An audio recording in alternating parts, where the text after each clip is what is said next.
Hello, it's Steven. If you're listening to this, I'm enjoying my time in Japan, hopefully. It's probably not hard to have a good time over there. This was exclusively for our patrons. If you're hearing it now, it's not, clearly. Please enjoy our take and feelings and thoughts on the first Starfinder 2nd Edition field test, which highlights the soldier class. I bet you already know where this is going. I bet you already fucking know where this is going. Also a beast and some weapons or some shit. I don't know. It was a great time to record, and Steven and I enjoyed it. And in conjunction with it, we decided to record the second field test, and that'll be coming next week. Yeah, so look forward to that. That'll also be available for everyone, just like this field test is now. Starfinder 2E is looking excellent. And for those of you who like Swissy, specifically those of you who like science fantasy role-playing, ranged and mobility-focused combat, and, mixing characters of different abilities into specialized, builds, hey, let's just say there might be a few things for you here. Enjoy the show, and stay cool. We'll see you for our regularly scheduled recording come November. Wow, November. Jesus, man. Phew. From beyond the moons of Kovos to the fractured remnants of the Dross Nebula, eerie transmissions can be heard if you tune your star dial to just the right nano frequency. One signal in particular enchants listeners with tales of heroism, treachery, romance, and discovery. Right beside this signal, caught between the hyperstatic, are the ramblings of two strange beings from an unknown time and an unknown place. Listen as they navigate you through the dark times.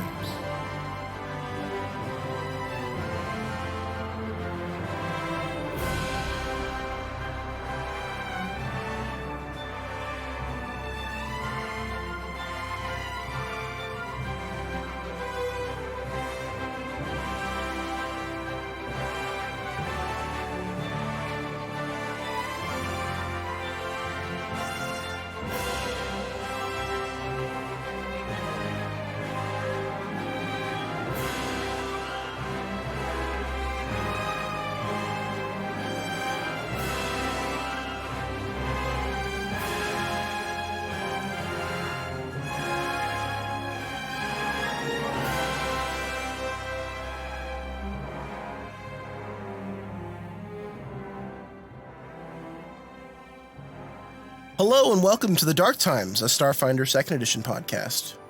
I'm Sam, your favorite chittering mystic.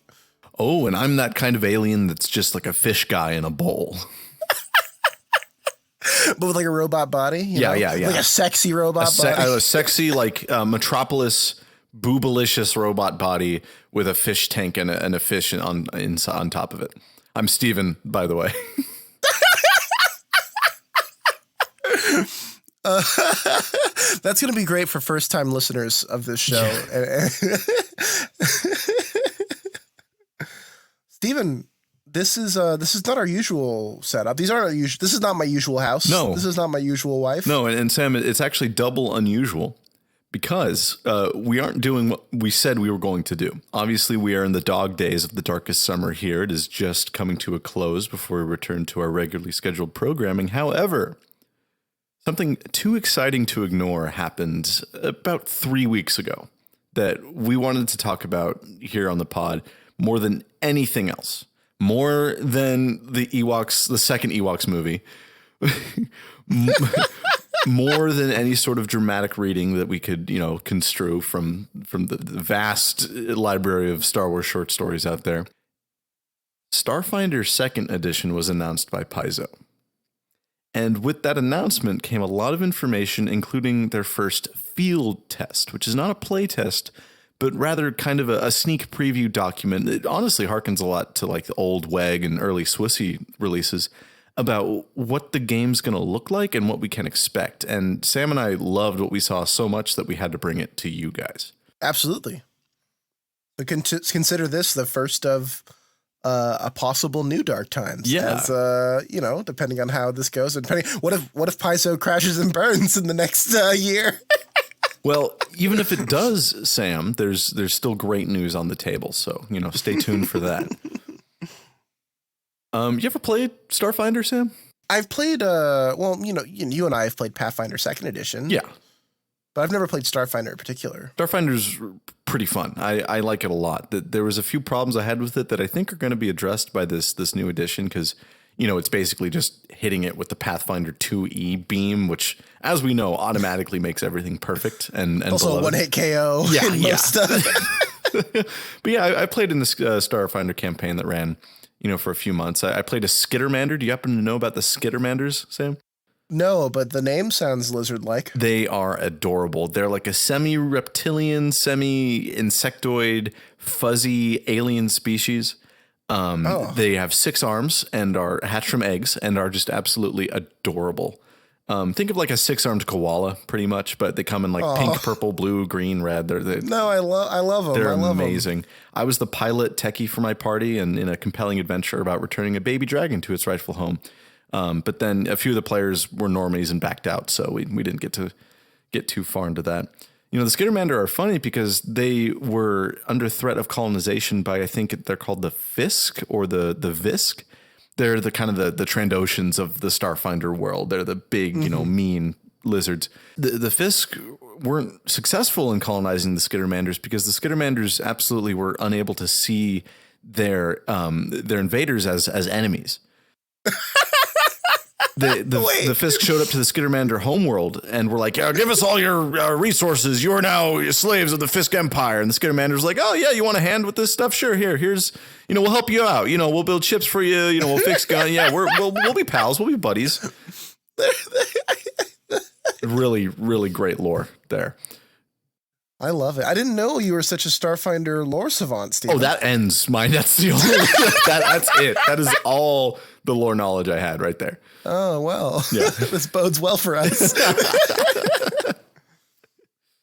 Stephen, so Starfinder, for people who don't know, maybe regular listeners of this show are more familiar with traditional D20 games. Starfinder 1st edition is like a 3.5. We're talking about like a D20 system, stuff like that. Yeah, it's Pathfinder, but in space, basically. It was further branched from Pathfinder, and it has a few changes and optimizations that kind of make it that, it's like, God, if Pathfinder is 3.75, then God, I don't know, like Starfinder's like 3.89. Like But yeah, it's not exactly Pathfinder, but it's pretty damn close. And, people have been speculating about Starfinder 2e for a long time, me included, with how much I love Pathfinder 2e. It got me thinking like, oh man, if they can give this treatment to Starfinder, then we're really in the money. And, it was taking so long with no words. Paizo was being very, I guess careful is the word we can use now, but they're being very stonewalled about any questions regarding Starfinder 2e. They're like, yeah, no. Yeah, that's not in the plans. We're not doing that. Like, sorry. Yeah, I guess. That's not how I would do it, but yeah, sure. It was like Ian McGregor with the Kenobi series, where, for like literally the years of it, when it was a movie and then a show of it all being produced, he was like, oh, I haven't heard from Disney. But, we all knew that he was.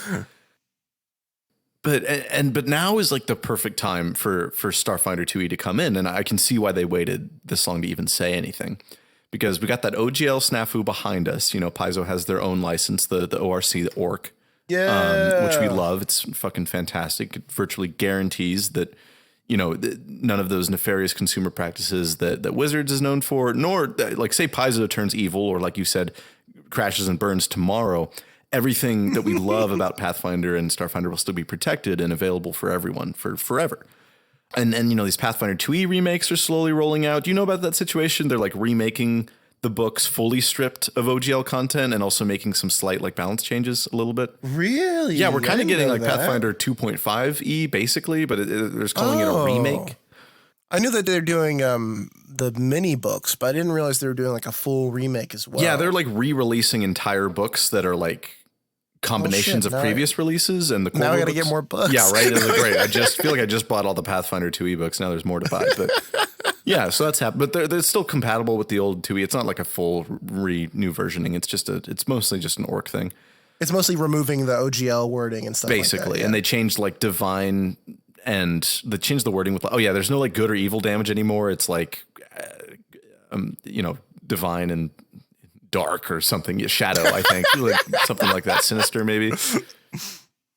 But yeah, so now that Pathfinder 2e is reconglomerating, OGL's out, perfect time for Starfinder 2e. The full playtest rulebook for Starfinder 2e will be out summer of 2024, and Paizo says they want this to be their most open playtest ever. That means we're on the ground floor, Yep. baby. We're gonna be getting in there. We're schmoozing with the Skittermanders, everyone in space. We're gonna meet some people. Here's hoping, right? Here's hoping. The new edition of Starfinder will be completely compatible with P2E as well as the Orc license. Why are these good things, Sam? Well, it's good things because we like the P2E system. Yes, Steven. because we like P2E and we like the Orc license, but that's a little less relevant to the interest of the podcast. It also means, and this is the coolest thing, do you have a monster that you like in Pathfinder and you want your Starfinder party to face it? It's as simple as just taking out the stat block and using it. Wait, really? Yes, that's what they mean by fully compatible. That's so cool. Any sort of Starfinder enemy, you want to give a gun. I can fight Krampus in space. You can fight Krampus in space easily. Easily. They even give an example like, do you want a laser gun toting soldier to hang out with your clerics and wizards in your Pathfinder campaign? Easily done. Easily done.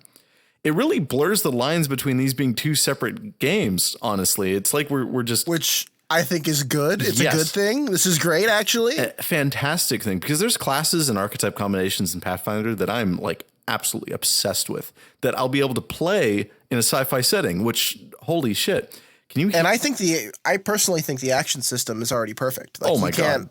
It's as easy as perfect 1, for a 2, 3, D20 game. right? The action system is the whole reason why this is a big deal.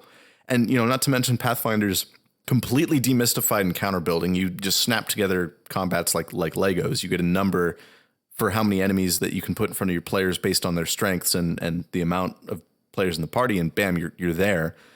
You can also, players can easily take the helm during mysteries and exploration. Not to mention the balance. Oh my God, Sam, the balance in P2E, like all those 5e players over there, they still can't figure out if casters are overpowered or not. They're still having this debate. They still have to tell them they can't do certain things. Yeah, get on D&D, any D&D subreddit right now. Search caster and just Sort by most controversial. Yeah, have fun with that. Not to mention all the cool maneuvers that fighters can do. That they had to make a whole new class in 5e just for fighters to get a shot at. So it's we're not here to shit on Dungeons and Dragons 5th edition. Absolutely has its place, but I mean these are improvements that P2E brings to the table that we'd love to see that will now be fully integrated into Starfinder. Not to mention, there's just droves of quality content for Paizo, who got their start writing adventure paths. Don't forget, and every year, there's too many fucking adventure paths, Sam. Like every year, there's like 2 or 3 full 1 to 20 adventures that they just publish that are like $20, if that. I think you can get them in 1 print to if you want. 20? I think so. They're not expensive. That's crazy. Yeah. No way they're 1 to 20, Steven. The D&D books don't even go 1 to 20. Oh, Sam, every full length Pathfinder adventure path is 1 to 20. And That's insane. Probably they release plenty of shorter adventures too, but everything that's labeled like adventure path, that's 1 to 20. That's awesome. There's like more than 10 of them for Pathfinder 2nd edition. You mean they've solved GMing? Yeah. I'm out of a job, Steven. What am I supposed to do, man? Kind of. I mean, the biggest problem I encountered when I sat down to GM Pathfinder 2nd edition was overthinking. Like Swissy asks a lot of everyone at the table, and that's a good thing too. We love what Swissy forces us to do with each other. But, I would sit there sweating, being like, oh my God, am I doing enough for this encounter? Like, is it balanced? Is it interesting? It just comes out the box like that. You snap together. You gotta trust the art, man. Yeah, you read in the Pathfinder book that's like, oh, hey, yeah, a good adventure has a combat and then an exploration and then some downtime and then maybe another boss encounter. And then it's like, you just do that, And you're like, it can't be this easy. Yeah, and you you're just like, no. you keep in mind your normal storytelling skills, understand a good ebb and flow of a narrative, and then it just falls into place. It's incredible. Is Pathfinder the best thing to hit GMs since Dice? It's best thing to hit this GM since Dice, that's for sure. Well, Steven, so for people who aren't super familiar, like Pathfinder compared to traditional D20 RPGs, Pathfinder's got the 3 action system, which we love talking about. Yep. No more action, bonus action, free action, stuff like that. You've just got 3 actions, and every action in the game is listed as having 1 to 3 actions, or even none, or as a reaction. And this might not sound a big deal to vets because, people like us, we know what a standard move, swift, bonus action are. We understand what those are and how they fit together. When you're trying to teach that to someone who's especially never played RPGs before, they fucking hate it. They hate you. They hate all the they hate all the words in the book that don't make sense. When you say, I've taught Pathfinder to people. I've people. There's a campaign going on right now full of people who have never even really heard of RPGs before that started their own campaign after I showed them Pathfinder 2nd edition once. And it was part of that success was that the action system was just totally not a hurdle. It was like, oh, it's not a debate club anymore. Exactly. There's no more confusing between, different types of actions. It's just like, oh, attacking takes 1 action. Moving takes 1 action or more if you want to move more. Spells take 2 to 3 actions. Cantrips usually 1. Like that's it. Anything they want to do can easily fit in this 1, 2, 3 counter, which, this is not a Pathfinder episode. This is a Starfinder episode. So maybe we should get right into it. It's a foundation, Stephen. It's a foundation. You're right. Not everyone understands. It was worth bringing up. Our love for P2E. Exactly. Well, this is the sell. That's like the carrot on the stick, right? We're trying to be like, hey, check this out. Well, I mean, really cool sci-fi. And that's part of it too. And another reason why I want to feature this, maybe I should say this for later in the episode, but I'll say it now too. There's a few people out there working on like the next Star Wars RPG project, and a lot of people are basing that work off of Pathfinder 2nd edition. You should stop now. I want you to halt all work because this is going to do most of the heavy lifting for us. I think a lot of people out here love Swissy. I think a lot of people would love to see a system that has the soul of Swissy built for a more, modern RPG sensibilities. There's nothing wrong with Swissy as it is, but I think if we could build something like Swissy with what we've learned in RPGs in the past 20 years, I think that would be amazing. I think Starfinder 2nd edition could be that base. It's going to change wildly. We are at the first field test. This is like the alpha of alpha builds of the game right now. So it's going to change, but quite possibly, if we're lucky, this could serve as the foundation of Swissy 2, which if you know me, you know that that's a joke I like to throw around, but this time it's serious. Well put, Stephen. It's definitely one of those things that would, because the selling point for Swissy isn't that it's an RPG. It's that it's a Star Wars RPG. Exactly. And if anything could make the RPG part as palatable as possible for new players, then absolutely they should do it, which is, Starfinder 2nd edition. Nudge, nudge, wink, wink. Yes. But yes, let's talk about this field test, Stephen. You're back from the field. How was it? It was good. I'm a little dusty, but hey, we're out here. Let me just brush that off. Paizo revealed 4 of 5 classes to be revealed in the playtest come next summer. These 4 classes they revealed, along with the field test that we're talking about today, are the Soldier, the Mystic, the Envoy, and the Solarian. The field test in particular centers on the Soldier.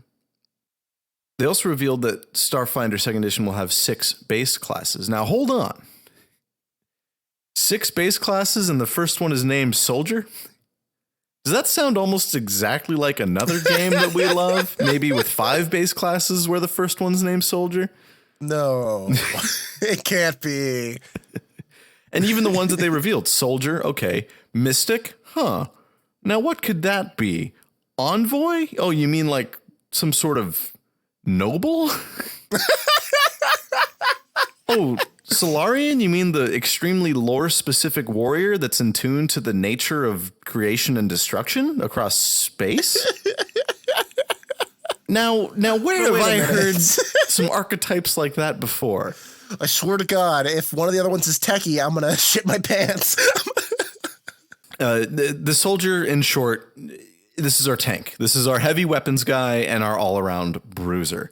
The designers left some sidebar notes with a really cute. This is a Skittermander, Sam. This character that they've. I noticed. Yeah, I noticed him. Really unoriginal name. Captain Concierge. Like I love him. No, it's great. Very cute, very cute. His little Skinnermander with a captain hat. It's great. But the devs left some notes through the colorful personality of Captain Concierge as sidebars in this field test. The designers did not want to make a fighter in space. And it really isn't. And you'll see why in a sec. Because at first it kind of sounds like it. I'm like, okay, this is our fighter. Or whatever. But no. There already is a fighter in space, and it's called just using the fighter class from Pathfinder 2e and Starfinder, which you'll be able to do on release. But this is built around taking damage and doing splashy attacks. This is the main attribute for the soldier. Can you guess, Sam? Strength? Con. What? It's a con-based class. Fuck you. Don't you dare dump con if you're going to be playing soldier, because that is your main attribute. Yep. I know what you're thinking. You'll never make me take my con medicine. Search your feelings. You know it to be true. It's impossible. My analysis, it's kind of like a barbarian fighter, but even that's selling it short, and you'll see why later, mostly because of the emphasis on ranged combat. It's a lot like Swissy Soldier. I'm sorry. I hate to just point out the thing that I like that is named like the new thing, but and of course there's probably half a dozen distinct directions you can build Swissy Soldier in, but like this is one of them. You are a heavy armor, two-handed heavy weapon specialist. The same is true for both Swissy Soldier and the Starfinder Soldier we're looking at here. The design team actually thinks they might be a little too durable. But we'll find out. They had a really fucking cheeky Leroy Jenkins reference in the sidebar about it. I was like, oh, the design team is 33.3% repeating, of course, sure, that it's too durable. And I'm like, wow, thanks, Captain Concierge.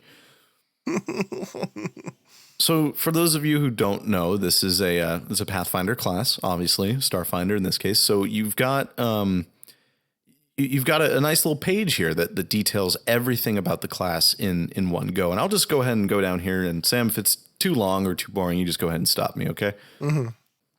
Soldier, you are a master of area weapons, heavy armor, and taking punishment. You stand in the thick of battle and unleash devastating salvos against your foes while taking withering fire in return. By laying down a barrage of suppressing fire with powerful weapons, you set your allies up to achieve their respective roles while encouraging enemies to focus on you. It's a tank, baby. This is your MMO tank. During combat encounters, you set yourself up on the battlefield to rain down fire with heavy weapons. You then take abuse from foes as they advance through your attacks, having the ability to swap to heavy melee attacks once your foes close the distance. During social encounters, you often stand back and let others do the talking while providing support from the threat of your weaponry and sheer bulk. Sometimes you might surprise others with an insightful take. That's kind of how I socialize too. Yeah, your sheer bulk. And my insightful takes. While exploring, you're at the front of the group, weathering any foes or hazards that appear along the way. You position yourself so you take advantage of your weaponry, but you also act as a shield for your allies. In downtime, you work long, exhausting jobs. You might take time to retrain certain things you've learned or tinker with your heavy weapons to procure new ammunition and upgrades. You might employ your heavy weapons to take the brunt of the enemy's attention in combat, relishing the attention while taking heavy fire. You may rush forward into danger, knowing that your sheer bulk and endurance will see you through. You think this class is about sheer bulk? You think sheer bulk is playing a big role here? Sheer bulk's my favorite band from the 60s and 70s. You may make dangerous early punk days. You may make dangerous gambits when employing your area of effect weapons, either putting yourself or your allies in danger. Others probably rely on you to take the lead and absorb incoming fire. Assume there's not much more to you than wielding big weapons and taking a beating, and appreciate what your presence alone brings to the negotiating table. That was good. They did a good job at I'm always on the fence when they write things out like that, where it's like, this is what your character might do, or this is how your character acts. But this was really well written, and honestly, it sells me on the soldier. No, absolutely. And Paizo's really good at writing these. All the ones for Pathfinder are fucking incredible. I'm also wary of things like this too, because I don't want a game that like hands a script to any given player about like, here's how you act when you are a rogue. Here's how you act when you are a ranger. It's like, that's very unsexy and not. It's how to inspire though. Yeah, exactly. That's why I say you might or stuff like that. And the way Paizo does it, they kind of just list examples. They really just kind of go through the archetypes that they're aiming for with this class. They don't like give you a script or typical behavior. They just say, oh yeah, soldiers tend to do these things or those things. I like them because, especially for newer or indecisive players, especially both, these little snippets are usually great for, you know, what they want to see when selecting their class. These things usually conjure to mind like a character they like, and then bam, they want to play it. A nice Starfinder class also gives you a few class features. These are like things you get at level 1. And also, as tradition in most Paizo classes, you get to like choose a subclass is a decent word for it. It really, maybe archetype, even though archetype's a different thing in this game, but you know what I mean, Sam. What do you think is a good like the types of bards you can be and the types of clerics, stuff like that? Oh, specialization? Yeah, specializations. That's right. Subclass is a little too strong of a word. I think specialization is great. Yeah, subclass is too rigid. Specialization is the more fluid word I would use there. Definitely. So we'll get to those in a sec, but first the class features. There's suppressing fire, and it's a whole lot of words here just to say when you hit with an area weapon and an enemy fails that save in that area, they apply a new condition, new to Starfinder, called suppressed, where they take a -1 penalty to attacks and -5 feet to speed. Sam, I want you to keep the suppressed condition in your mind. It's going to be really important as we move through this. I know this, Stephen. I could do this.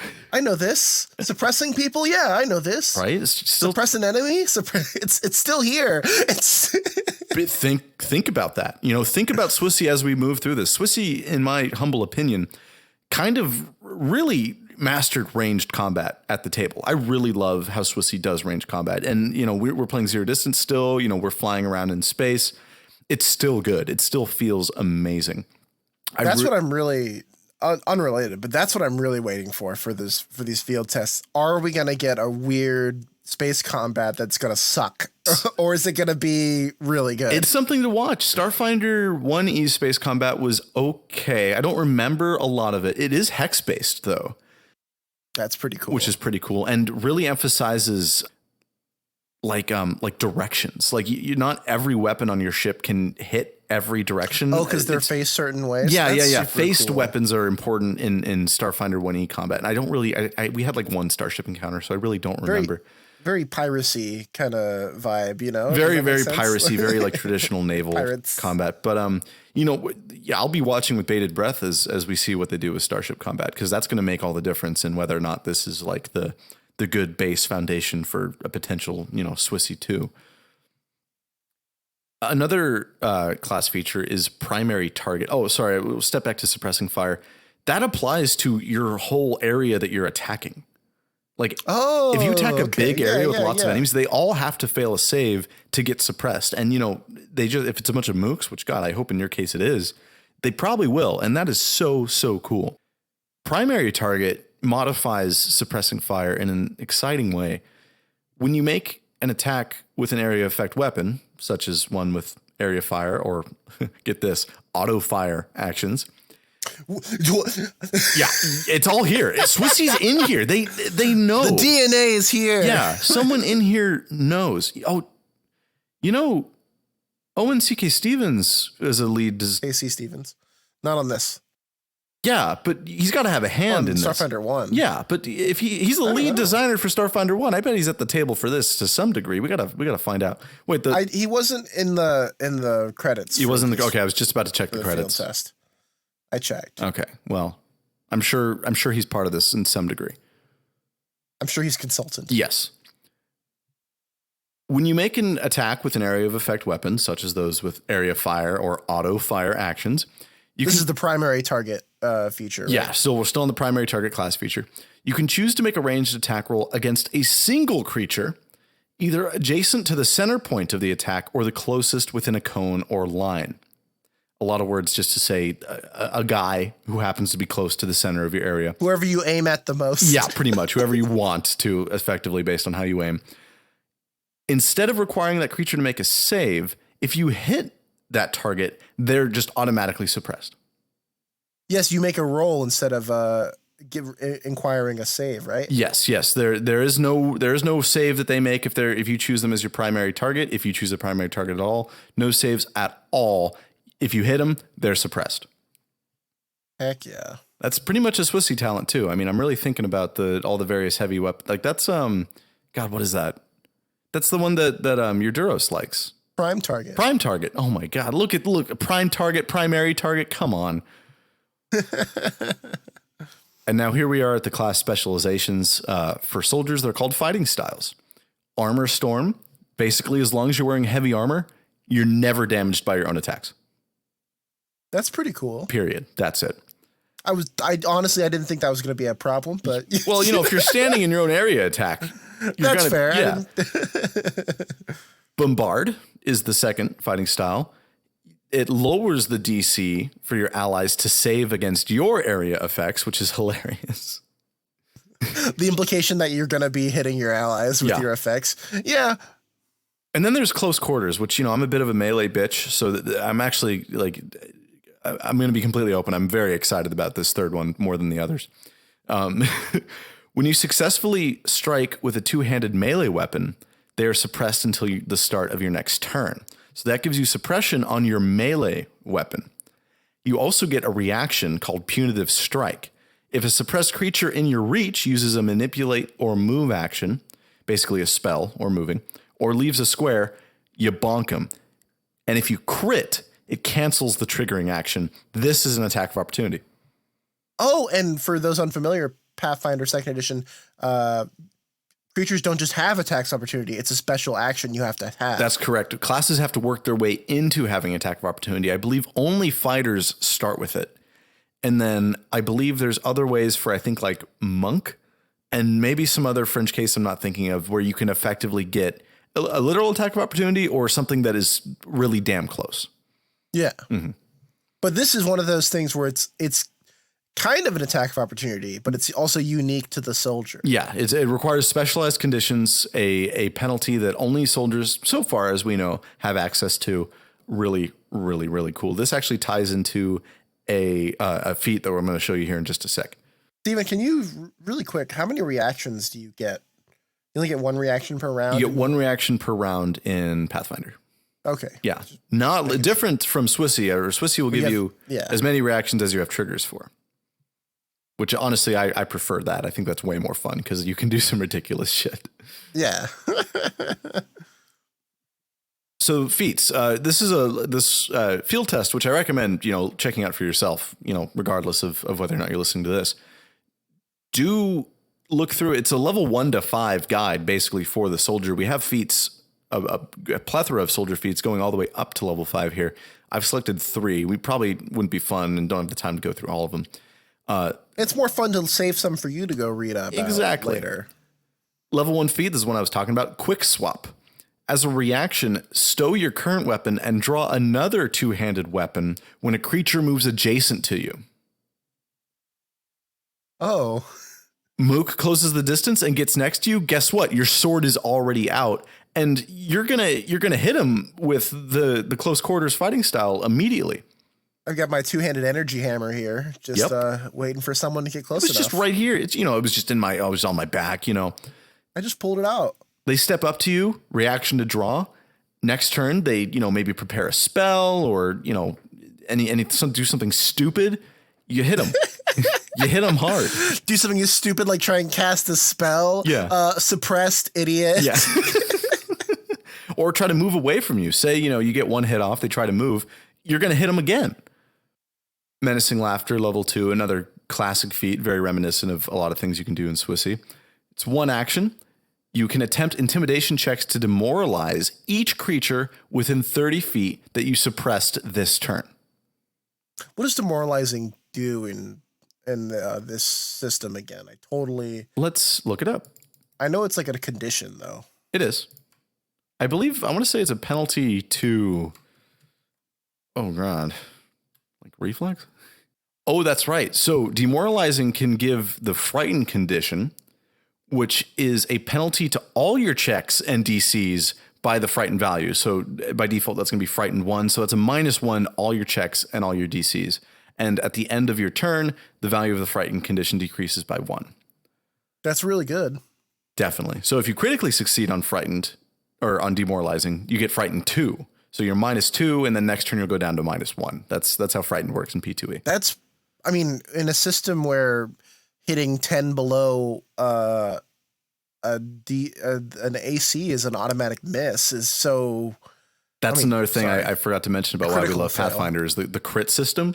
Yes. 10 above a DC, that's a critical success. That's a crit. We call that a crit. That's crazy. Success. Doesn't even need to be a nat 20. It can just be 10 above. Yep, exactly. And, critical failures are fun too, because they can, especially with saves, because especially the higher level spells, if you critically fail against those, you're just fucked. You're dead.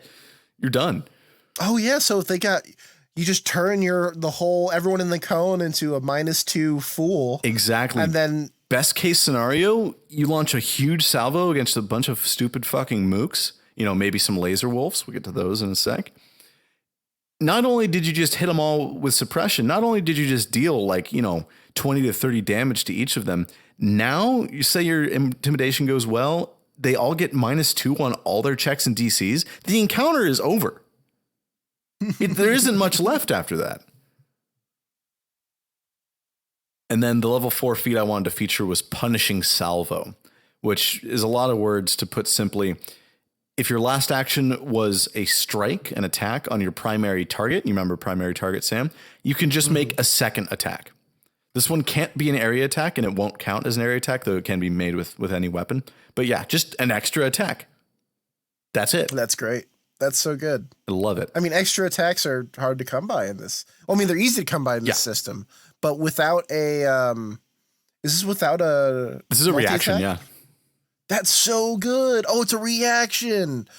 That's sick as hell. Oh no, I'm sorry. It's a one action. You fool! Yeah, I'm sorry. I'm sorry. Does it get a multi-attack penalty or no? It doesn't say, which means I think it does. Wow. But it also lets you attack multiple times with weapons that normally prevent it. Oh, because you need to reload typically. Yeah. There's also, it mentions an long. unwieldy trait. I think that might be a thing in Pathfinder, but it basically just means if a weapon has the unwieldy trait, you cannot attack multiple times with it. This ignores that. Oh, there you go. That's rad. Mm-hmm. So the soldier's looking great. This is the kind of class I like to play. It's big, bombastic. It's got a lot of debuffs going on. I hope you notice that. It's got some classic tankiness going on with some delightful two-handed weapon mastery. This is a very fun class. This is pure fun. I'm excited. If this is the soldier, I can't wait to see what the crazier shit is. Right? Like what's the mystic gonna look like? Oh man. The iconic for that one's a bug. It's a bug. It's a bug. Man. Oh, that's so awesome. Well, thank you so much, Stephen, for bringing that to us. Oh, of course. Can't wait to see what else we got here. I'm excited. Oh yeah, don't worry. The field test isn't over. No, There's more. There's so much more. There's more. All right, Stephen, you tackled the class that they brought in the first field test, and I went ahead and scoped out what we're looking at. Because you can't be a soldier. What's a soldier without his weapon, right? Nothing. You're just a dude. You're just a guy. You're just a guy. You can't even like shoot people without a weapon. So we're talking about the weapons.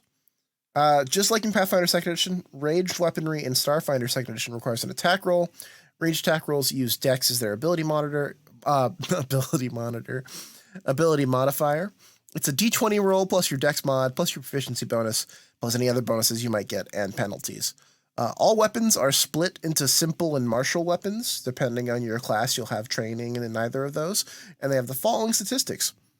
They have a damage plus a damage type. So there's bludgeoning, B for bludgeoning, P for piercing, S for slashing, A for acid, C for cold, E for electric, F for fire, M for crap. I think it's E for energy as well. Oh, E for energy. Did I say electric? Yeah. Not fucking Pokemon. E for energy, M for mental, Po for poison, and So for sonic. Very impressive lineup. Impressive lineup. Each weapon also tells you how many hands it requires to use the weapon, and characters can only perform actions with their active hands if they have more than 2 hands. Right. You can only use your active hands equipped items at once unless you use an action to switch active hands, unless you have some sort of intensive training that allows you to use multiple sets of hands. I think that's to do things at once. I think that's a nudge, wink, wink about like a ancestry feat or something coming down the line. I'm so excited to play as like a 10-armed fucked up thing. Yeah. from the Dork Galaxy. You sure are from the Dork Galaxy. Hey. Each weapon also has a capacity, which is their ammunition. So it's like batteries, tanks of petrol for like flamethrowers, cartridges, stuff like that. Most projectile weapons use rounds, while most injection weapons use darts. And it says here around each cartridge is like 1 credit per cartridge. So I guess time is money, but so is bullets. Hey, I love it. Also usage, so it's how much ammunition is used per strike. So some weapons will use 2 ammunition per strike, etc. So on stuff like scatter guns, stuff like that. We also have upgrades. So most weapons can get 1 upgrade, some weapons can get more, and it'll tell you how many upgrades each weapon can be outfitted with. And lastly, we've got weapon traits. Weapon traits are how weapons are made unique in this system. For example, a weapon with the automatic as a trait can be fired for 2 actions instead of 1 as an automatic fire area attack. Ooh. The way automatic fire works compared to what we're used to here at the Dark Times is you hit each creature in a cone with a range equal to half the weapon's range increment. Any creatures in the area must succeed as a basic reflex save against your class DC, plus the tracking value of the weapon. You don't roll an attack roll. This damage is area damage. Creatures that critically fail this save are subject to effects that occur on a critical hit with this weapon, including the weapon's critical specialization effect. Automatic fire has a usage equal to half the weapon's maximum capacity. So with the automatic weapon, you can either attack a single target with an attack roll or force any creatures in an area to make a basic save against your class DCV. Steven, some people may be unfamiliar with the basic save, and I don't know, it's the words sound easy but might be confusing to some. Yeah. What's a basic save in this system? I think I remember it well, and we'll edit it if I'm wrong. But we're all cool with the idea of like a save against a DC, right? Like we don't do that in Swissy, but like everyone's played D&D where we do that. If you don't know what that is, just know that, you roll against a specific number on your character sheet. That's all. Yeah, and so there's successes, critical successes, failures, critical failures, stuff like that. Yeah. Critical failure. So basic save entails critical success means you take no damage from the spell, hazard, effect, what have you that made you make the save. If you get a success on that save, you take half the listed damage from the effect. On a failure, you take the full damage, and on a critical failure, you take double damage. That's a basic save in a Paizo system. There we go.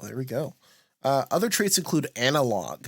Ooh. This weapon eschews advanced electronics, computer systems, and electric power sources, but was manufactured and calibrated using advanced technology. This weapon is immune to abilities that target technology. Weapon runes, as found in Pathfinder, don't function on this weapon unless this weapon also has the archaic trait. While this use of the word analog is not technically correct when referring to technology, use of the term in this way has become common throughout the Pact worlds. Very nice. We also have the archaic. I wanted to mention this one just because it's so fucking funny. The archaic trait. This weapon is crafted using traditional methods and materials, but is not suitable for striking modern armor.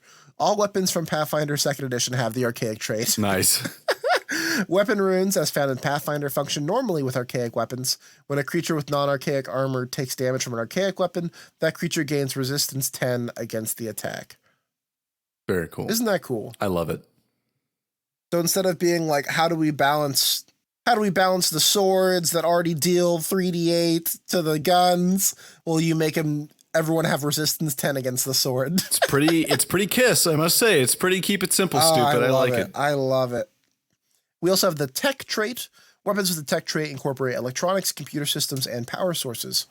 Sometimes the weapon use such little energy that it can rely on integrated power sources, such as melee weapons that don't have a capacity, while others drain batteries with attacks. Weapon runes, as found in Pathfinder, don't function on these weapons. Tracking. This one's important. This weapon has been developed with several integrated targeting, stabilizing, and homing systems. Attack rolls with this weapon gain an item bonus equal to the listed value. So like a +1, +2, you have tracking 1, tracking 2, stuff like that. Oh, cool. I like that. Wait, there's your weapon rune. Yeah, those are your runes, basically. Yeah. Here's a couple weapons straight from the field test: the laser pistol and the roto laser. Laser pistol. The trusty sidearm of most interstellar travelers, the laser pistol has an untold number of makes and models across the galaxy. These small arms work in tandem with compact batteries to unleash pinpoint shots of directed energy at their intended targets. Lower-end models tend to gobble up battery charges, while higher-end models often trade overall capacity for increased damage. Roto Laser. Employing a moving array of lenses, this weapon also uses a rotating set of barrels that allow for a series of short laser blasts in an area. Roto Lasers can unleash a blistering hall of fire or be calibrated to fire single shots in short succession, say that 5 times fast, without worrying about depleting ammunition.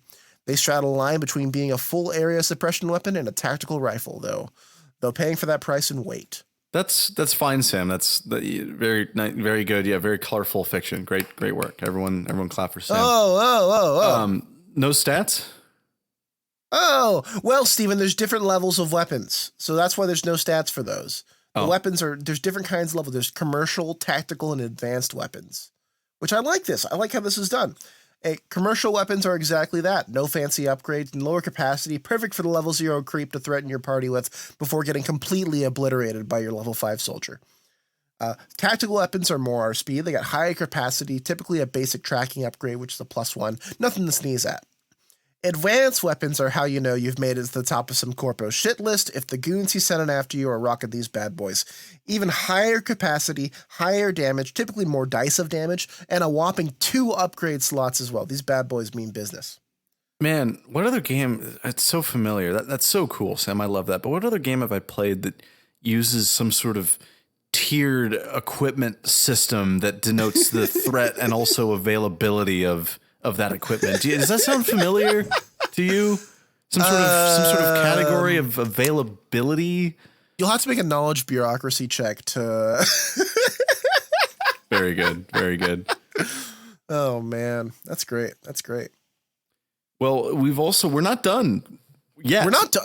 There's so much we haven't covered, and still there's so much we have covered. Yeah. And we're still not done. We're still not done. The field test continues. Oh, it even has a little blurb about currency. You'll have to read in that yourself, dear listener. I didn't even see that when I went through this the first time. Oh, yeah. We've got creatures. Introducing. So wait, Steven, so this is like, so it's Starfinder, it's like sci-fi Pathfinder. So what, do you fight like, you just fight like dragons with like protogens or whatever? Or? Yes, actually, the dragons are a major enemy in Starfinder. They are typically at the helm of intergalactic corporations. That's cool as fuck. Wait, what? Really? Yeah, no, I'm being dead serious. Like most of the dragons you encounter are meant to be as like a CEO in like, Star Corp or whatever. Oh, because it's like a 40K situation where it's the fantasy world, but in the far future. Yeah. So the dragons still exist and shit like that. Yeah, there's dragons, but like their horde is like business conglomerates. Yeah, that's great. It's really sick. Oh my God. Do you think there's going to be campaigns out there where the dragons were like the same dragon from the actual Pathfinder campaign, and they go on to be old enough to run a corporation in the sci-fi tech universe? Hey, I'm stealing that, by the way. I'm so excited. That's my idea so now. Good. So, well, you mentioned, you asked what sort of creatures you encounter in a Starfinder game, and I think it should be just better to show you. Introducing the computer glitch gremlin. Among the dizzying specimens of Fae, that's right, this is a computer virus and also a Fae. Keep that in mind. Among the dizzying specimens of Fae are the glitch gremlins. These typically single-minded Fae dedicate their existence in the universe to creating mayhem through their association with specific types of technology. The lowly computer glitch gremlin is one such specimen, having its being intuitively tied with the computerized devices and networks of the modern age. These cavorting Fae make it their mission to create as much havoc as they can by influencing computer systems and creating chaos in their wake. Known for their innate ability to communicate with digital devices, these Fae routinely become infatuated with such systems, often viewing it as a strange game of how they can best subvert even the most well-protected of digital systems. A computer glitch gremlin has an appearance often based on the specific type of data it has consumed, but they almost always stand about 1 foot tall and weigh around 4 pounds. Due to some peculiarity, a large number of computer glitch gremlins take on the telltale appearance of a goblin, save that their eyes are replaced with a digital screen that displays information relevant to their specific interests. Oh, I see that the field test has an image included of a computer glitch gremlin. These things are horrifying. Yeah, they're kind of scary, but really kind of cute too. But like, he's got a bunch of like USB ports on his head, and I love his LCD screen with an emoticon on it. That's the cables coming out of his fingers. Yeah, the cables kind of throw me off, but that classic Paizo art, I just love it. I love it. Before we get into this guy, he introduces a new condition as well. Glitching is a condition that affects objects and or creatures with the tech trait, and it always includes a value. A glitching creature or object experiences a combination of debilitating effects and moments of seizing up. If you have glitching equipment and take any action involving that equipment, you must attempt a DC 10 flat check to see what occurs. That's just rolling a die, rolling a d20 against a value of 10. There's no modifiers. If you have the glitching condition on yourself, you must make this flat check at the beginning of every round. On a critical success, you reduce your glitching value by 1. So if you're hit with a glitching 1 effect, then it doesn't affect you at all. On a success, you act as normal or use your equipment as normal. On a failure, you take an item penalty on all your checks and DCs equal to your glitching value or the glitching value on the item you're attempting to use. On a critical failure, you count as stunned 1 for the round. Alternatively, the object you try to use does not function, and you lose the actions you took to attempt to use it. Glitching's pretty bad. Glitching can be very, very bad. Obviously these guys inflict glitching. We'll get into how in just 1 second. But you throw like 6, these are -1, threat level creatures. They are just little gremlins, little goblins. But, throw 6 in a combat, especially with a greater threat. If they get a glitch off, that's going to be a real problem. Oh yeah. I like that. Your party members are most likely going to be using tech weapons. Certainly. Because it's Starfinder. You're not using a tech weapon, then you're fucking weird. You're some weird monk with an archaic gun and from a weird religious space haven. Like, well, that's such a weird character. Like, why would you show up to a sci-fi campaign and not want to play a sci-fi character? I certainly wouldn't know. So they've got a bite attack. They got a little spark attack, but I think the main kicker here is their glitch aura, which has the aura and the primal magic tags. Creatures and items with the tech trait within 20 feet of the glitch gremlin struggle to function reliably. Creatures with the tech trait, unattended items with the tech trait, or creatures holding equipment with the tech trait that start their turn in the aura must attempt a DC 16 will save. On a critical success, no effect, and the creature or item is temporarily immune to the glitch aura for 1 minute. That's why I love these Paizo aura abilities. If you fail 1, or if you critically succeed against 1, you don't have to worry about it like for the rest of the encounter. It's so great. On a success, you're unaffected. On a failure, the creature, item, or all the creature's held items become glitching 1. Wow. Critical failure, the creature, item, or all the creature's held items become glitching 2. And then we just discussed what glitching entails and what it does. There's some as of yet unreleased spells that these guys can do. I just wanted to read off. They have Delete, Thunder Strike.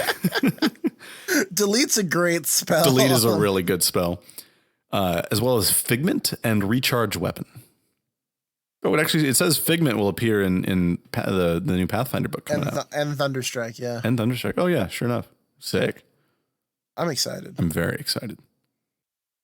So that's a good little level -1 creature, but let's get a little more serious. At the start of the field test, they're going on and on about laser wolves. Like, oh, welcome to Starfinder. We got laser wolves, not a timber wolf. No, laser wolf. It's Starfinder. Not a wimpy ass Lothcat. What the fuck is that? The Lothcats in the new Ahsoka show are so fucking cute. I bet they are. Oh my god, I bet they are. They really knocked it out of the park with those. It's a puppet, I think. Oh hell yeah. Mm-hmm. So this is a laser wolf, or the lore friendly name is Tashtari. They really want you to throw these in your Pathfinder game immediately, probably to plug the new upcoming product to your players, and just because it's fucking cool. As you'll see, they're actually from the same solar system as Galarian, which is the Pathfinder planet. Oh, cool. Native to the green world of Castrovel, the Tashtari has become known throughout the wider galaxy as the laser wolf. These wolf-like pack hunters have a layer of flexible filaments that emit phosphorescent lights, which allow them to silently communicate through a bespoke visual language. Very cool. Each Tashtari possesses a node within its throat that allows it to channel its stored solar energy and unleash a beam of focused light, giving the species their moniker of laser wolves. Wasn't there a Digimon that was kind of like this? There might be. A mating pair, comprising of 1 or 2 alphas, lead packs of Tashtaris who generally become the apex predators of large areas that include 1 or more forested regions. The presence of trees is important for the nocturnal Tashtaris. They use them to sleep atop during the day, basking in sunlight to recharge their solar energies. Laser wolves have an average length of 4 to 5 feet with a 2-foot long tail. They weigh on average 120 pounds. Alpha specimens are slightly broader and weigh more, but are more notable for their expanded muzzle that contains a higher concentration of filaments to create more elaborate light patterns. That's cool as fuck. Really, really cool. But yeah, and it also says here, they are from the same solar system as Galarian. So, hey, they might find their way there through a magic portal or, some such fuckery. So yeah, throw them at your Pathfinder players. Why not? It says there's that's so great. Anywhere between 3 and 12 to a pack with 1 or 2 alphas. The base Tashtari is level 3. It's got a jaw attack plus a knockdown effect. It's ranged attack, though. Imagine if you were just a poor little forest squirrel and your main predator had a muzzle beam. Muzzle beam! Yes. A plus 12 ranged attack with fire damage and a range of 60 feet. Damage is 1d6 plus 4 plus 1d4 persistent fire damage. Bro, that's a brisket squirrel now. Yeah, no, we're barbecuing tonight. They also have Bristle Flash, which is a 1-action ability. They cause the filaments to glow with an intense light. Non-Tashtaris within a 40-foot emanation must attempt a DC 19 Fortitude save. A creature that attempts the save is immune to all Bristle Flashes for 1 minute. The Tashtari's fur loses its glow, and it can't use this ability until it basks in sunlight for at least 10 minutes. Critical success, you're unaffected. On a success, you're dazzled for 1 round. On a failure, you're dazzled for 1 minute. This fucking dog flashbangs you. And on a critical failure, you're blinded for 1 round and dazzled for 1 minute. This fucking dog flashbanged me, dude. I'm going to see what dazzling does because I forgot. Your eyes are overstimulated. If vision is your only precise sense, all creatures and objects are concealed from you.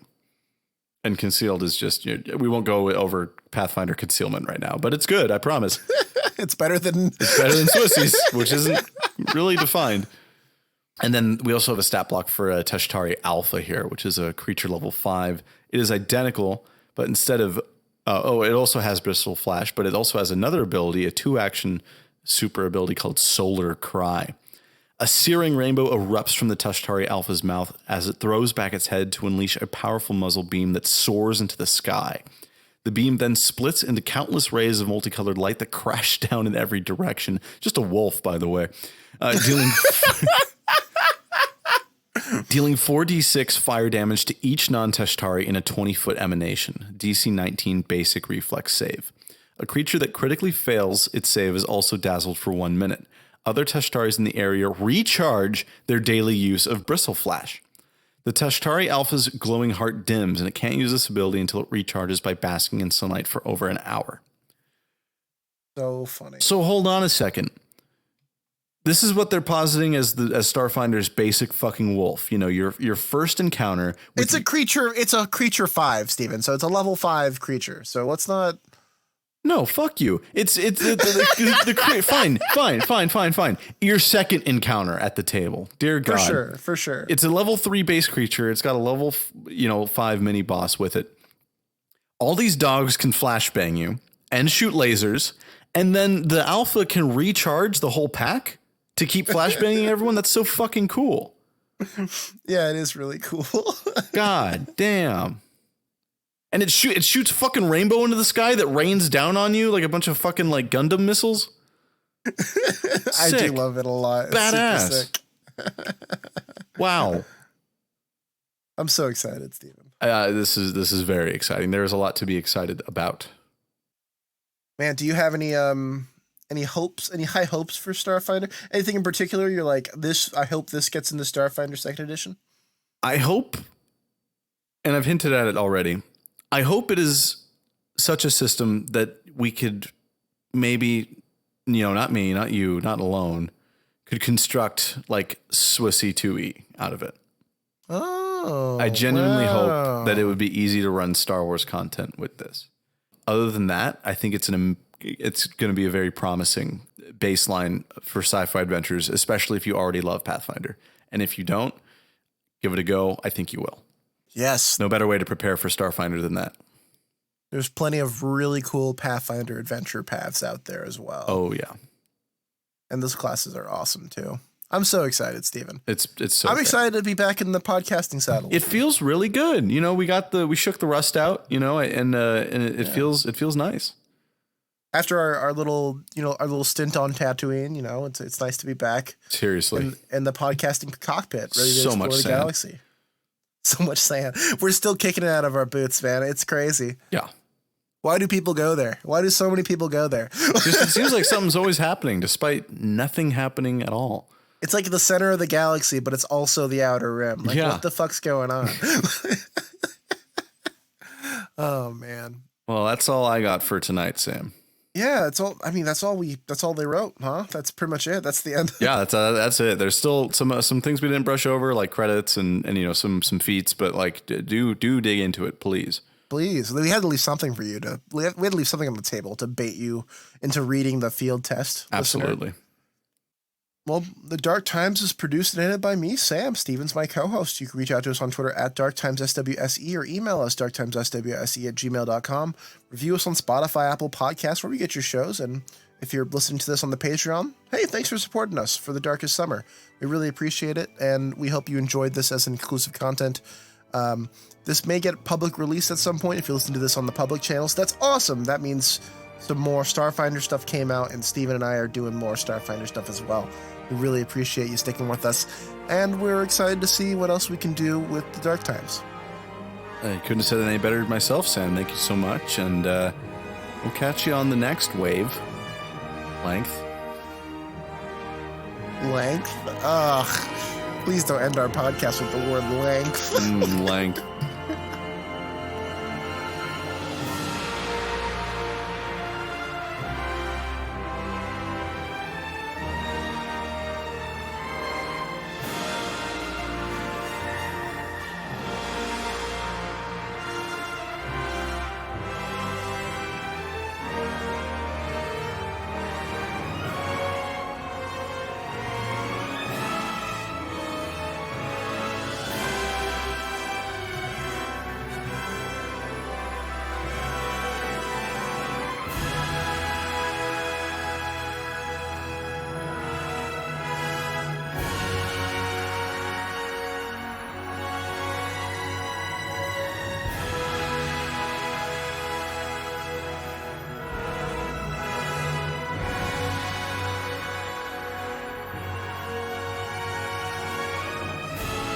If we do a generic sci-fi Starfinder podcast, I'm gonna have you're gonna pull quotes from other media that isn't Star Wars. That would be a lot easier. I was thinking, like, how do I Really? end this episode? Like, what quote do I use? I was thinking you pull an Asimov quote just out of your ass, maybe something like that. Or I don't know. like that. You have any good foundation quotes or something from Ender's Game? Maybe I don't know. I killed that guy in the bathroom. That's my Ender's Game quote. Harrison Ford, I killed that guy in the bathroom. Ender's Game, 2015, whenever the movie came out. I liked that movie.